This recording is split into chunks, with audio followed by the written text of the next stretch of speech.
Yep, one chord like that perfectly demonstrates why these are some of the most sought after guitars on the planet. They're just so reactive, so responsive.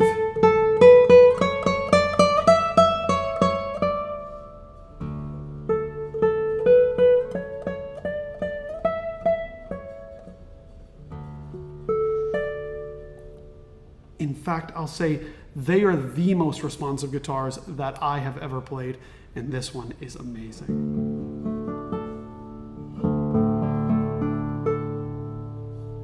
Hello and welcome to the Guitar Collection. The guitar in my lap today is made by the German double top luthier Michel Brück. And this one is from the year 2017. These are some of the most sought after double tops on the planet. He has a very long wait list. He has professionals like René Izquierdo, Tatiana Raiskova, Peter Granis, and many others playing his guitars nowadays. Actually, René Izquierdo's Brück was the first one that I'd ever played. And what struck me about it was just how clear it was. It was like nothing else. And then later on, after I got more experience with many different double tops, many different traditional masters of the guitars, I finally got my hands on my own Michel Brück guitar. And again, it blew me away. I thought I'd heard clear. I thought I had heard responsive. But really, it's hard to say that you know that until you play one of these guitars. Let's get into the specs of this one. This has a cedar top, which actually he just recently in his workshop slightly revoiced. Now, Michel Brück is someone who I've gotten to know now over the years, and he is one of these, mad scientist types who just makes little changes and files this down a little bit, lets the guitar rest for a little while, tunes it up, plays it, checks it again. I mean, it's something that would absolutely drive me insane if I was the one doing it, and he knows how to voice these guitars perfectly. So while this one is from 2017, it has been slightly revoiced recently to great success.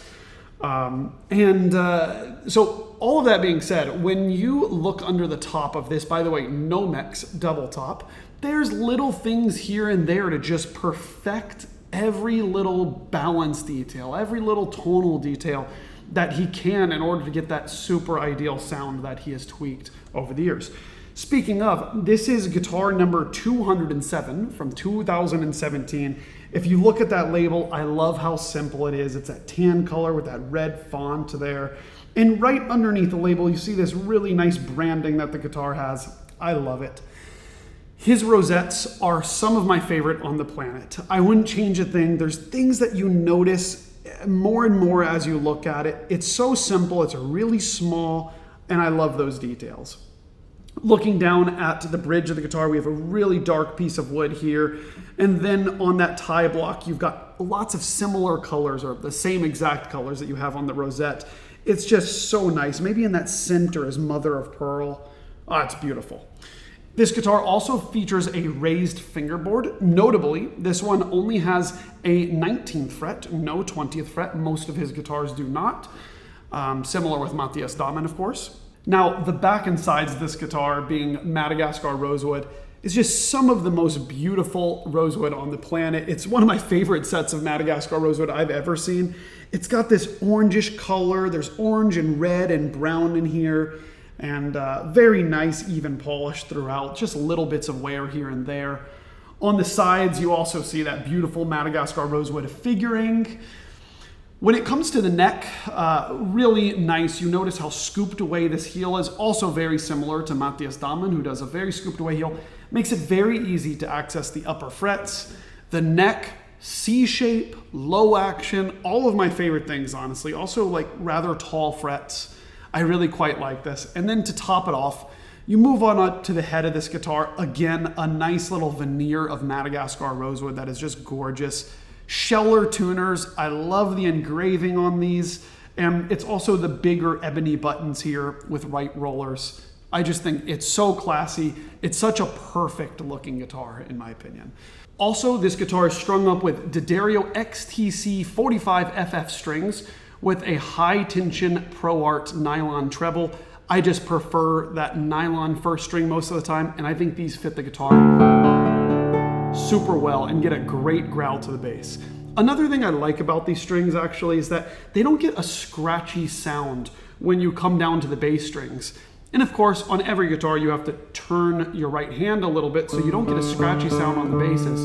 But the D'Addario strings are especially good at that. Like, it's really easy to avoid that scratchy sound.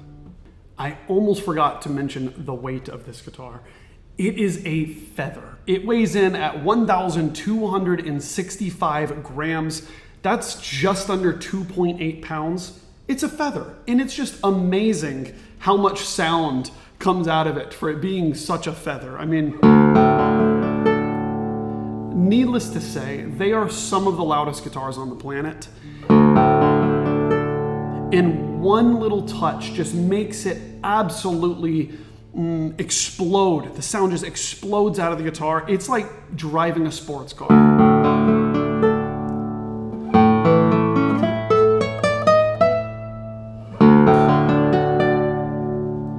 Now, much like a sports car, there are some flaws to always driving around a sports car, right? It's not smooth over the bumps. And you know what? If you hit the gas a little bit too hard, it's gonna throw everyone back in their seats. That is exactly what this guitar does. So there is a bit of a learning curve. And maybe for some players, it's not even quite right because it rewards a very precise attack, a very warm sound it also rewards. Because when the guitar is so responsive, it also comes with this brightness to the sound, which is great because one of the things that people criticize most about many of the double tops out there is that there's this like homogeneous dark sound to it.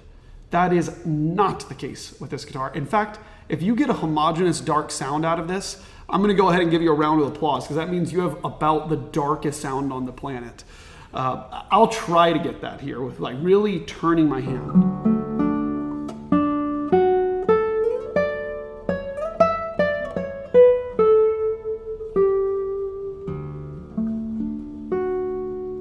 And you see, I'm actually able to achieve a very dark sound if I'd like to, but it's just phenomenal how this thing turns around on a dime with a slight turn of the hand or with the movement of the hand along the strings. That is like a Hauser-like brightness when you get closer to that bridge. I mean, on very few double tops out there, do you start getting to this range of the bridge, which I'm not even right on it, but I'm in this area and I'm already like, hey, that's pretty bright. That's bright enough for most things. And if I go here, you get that kind of ridiculous bream brightness on his Hauser, you know? So these are kind of the sounds that you're able to access if you own a guitar like this. But I will tell you that if you're not used to it, that sometimes you push it too hard. And when this guitar has such an explosive sound, one of the side effects that when people push it too hard is that the sound really gets a noticeable spike in volume and then shoots down. There's really no need to spike the volume like that unless you're doing Raschiato. Watch what happens if I play a slow, sensitive melody on this guitar and make sure not to spike that sound too much.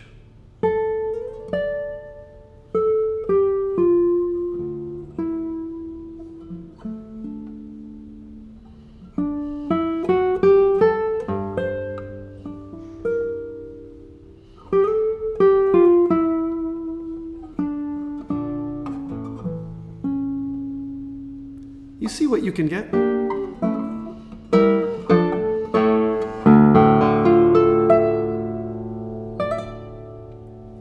But if you're coming from a guitar with a very thick top that you have to push it a lot to activate the sound, you'll probably sound terrible on this guitar right away, but then you'll start getting used to it and understand how to make it sing.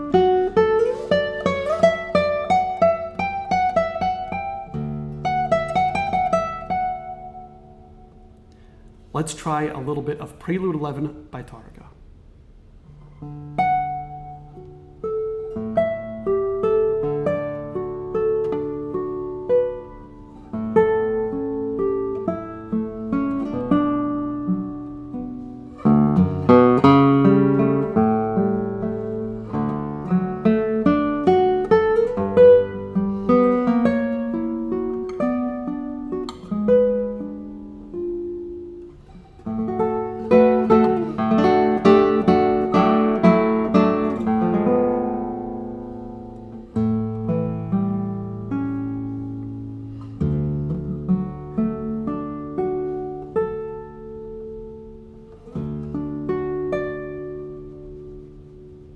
You know, in this area where there's a lot of chords,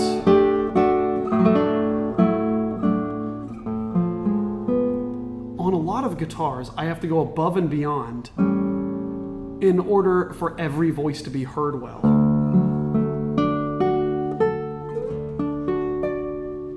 And on this guitar, I can stay nice and tosto on the guitar.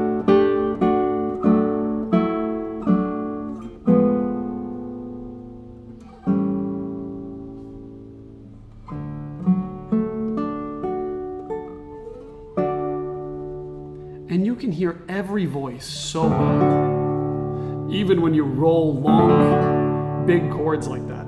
It's really a beautiful thing. Let's try a little bit of Grand Valse by Targa, which starts out with this lovely little,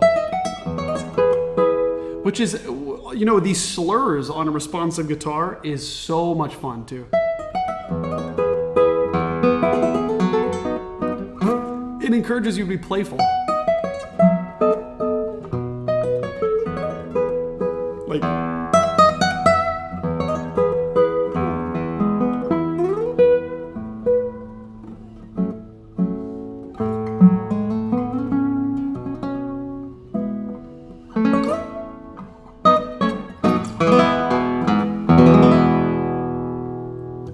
you know, the bottom line is, with all of these colors and all of this responsiveness and dynamic range and reactivity, there are a lot of possibilities, and they're really fun to explore on this guitar.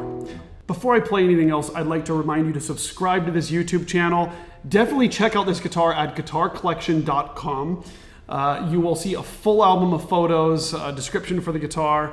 And also, if this guitar isn't available, please write to me if you're curious about these guitars. I do occasionally have one in stock. Also, while you're on the website, make sure to put your email in the email list. That way you can be notified about new instruments as they become available. I love staying connected with you all. Let me know what you think of this guitar in the comments. Would love to see you there. Let me know if you've ever played one of these or what guitar this reminds you of. For those of you that are curious, this showroom is coming along. As you can see, things are changing slowly. And yes, I'm getting better at soundproofing. Just be patient with me. I promise you it will get better and better over here. And thanks for sticking along for the ride.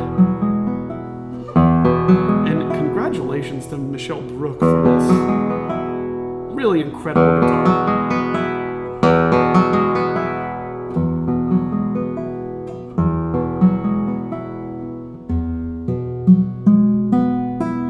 You feel that whole guitar just vibrating against you. It's super cool.